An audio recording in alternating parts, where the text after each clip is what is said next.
തൃണമൂൽ കോൺഗ്രസ് പ്രവേശനത്തിൽ കുരുക്കിലായി PV Anwar MLA.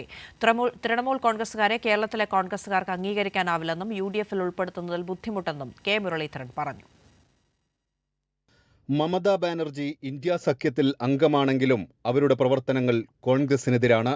Rahul ഗാന്ധിയുടെ നേതൃത്വത്തെ മമത ചോദ്യം ചെയ്യാറുണ്ട്. അധീർ രഞ്ജൻ ചൗധരിയെ BJP-യുമായി ചേർന്ന് തോൽപ്പിച്ചവരാണവർ. കേരളത്തിൽ അവരുമായി യോജിക്കാൻ കഴിയില്ല. കോൺഗ്രസുകാർക്ക് തൃണമൂലിനെ ദഹിക്കില്ലെന്നും കെ മുരളീധരൻ പറഞ്ഞു. തൃണമൂൽ കോൺഗ്രസുമായിട്ട് ഞങ്ങൾക്ക് സഖ്യമുണ്ടാക്കാൻ ബുദ്ധിമുട്ടുണ്ട്. കാരണം മമതാ ബാനർജി ഇന്ത്യ സഖ്യത്തിൽ അംഗമാണെങ്കിൽ അവരെല്ലാ പ്രവർത്തിയും കോൺഗ്രസിനെതിരാണ്. രാഹുൽ ഗാന്ധിയുടെ നേതൃത്വത്തിനെ പോലും അവർ ചോദ്യം ചെയ്യുന്നു. കേരളത്തിലെ കോൺഗ്രസുകാരെ സംബന്ധിച്ച് ഞങ്ങൾക്ക് തൃണമൂൽ ദഹിക്കില്ല. ഇടതുമുന്നണിയിൽ നിന്ന് പുറത്തായ അൻവർ MK സ്റ്റാലിൻ നേതൃത്വം നൽകുന്ന DMK-യിൽ ചേരാനായിരുന്നു ആദ്യ നീക്കം. ഇതിനായി DMK എന്ന ചുരുക്കപ്പേരിൽ മറ്റൊരു സംഘടനയും രൂപീകരിച്ചു. DMK കൈയൊഴിഞ്ഞതോടെ മുസ്ലിം ലീഗിലും പിന്നീട് കോൺഗ്രസിലും അംഗമാവാൻ ശ്രമം.